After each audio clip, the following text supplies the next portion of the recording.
Magandang buhay mga boss, nagbabalik tayo dito sa ating paboritong sausawan ng suka. At andito na nga mula dito kay Boss R&M, nag-production na naman sila ng sausawang suka. At talagang napabili ako mga boss ng chicharong baboy at saka itong kropek upang malagtakan na naman itong paborito natin sausawang suka. Dahil alam mo mga boss, pagkabukas mo pa lang ng bote, pag inamoy mo ang sausawang sukang ito, talagang natatakam ka talaga. Kaya ito mga boss, payo ko lang sa mga nabibitin sa asim ng inyong mga partner. Talaga, ito mga boss, hindi ka bibitinin ito sa asim, tamis, kilig talaga mga bossing. Sobrang sarap na ito mga boss. Kaya ito nga, napatakam talaga ako. At ito tuloy-tuloy ako sa pagkain dito. Napakasarap na enjoy ko talaga ang pagkain ng chicharon, lalo kapag sinasawsaw sa ating paboritong sausawang suka mga boss.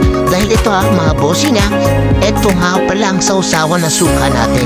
Hindi lang ito basta napakasarap, kung hindi napaka-healthy. Mapapansin ninyo yung may lemon, may cucumber, may siling labuyo, may bawang, may sibuyas, may pipino. Meron din tong binlender na pineapple mga bossing. Meron din tong luya na binlender mga boss. At saka meron din paminta. Talagang napakasustansya at napaka-healthy ng ating sausawang suka mga boss. Kaya ito kapag pagkakatikim kayo na ito mga boss, talaga sigurado mapapaulit kayo dahil hindi lang siya sobrang sarap kundi napaka-healthy sa ating kalusugan mga boss. Alam niyo ba mga bossing kung magkano lang to? Sobrang mura lang ito mga boss.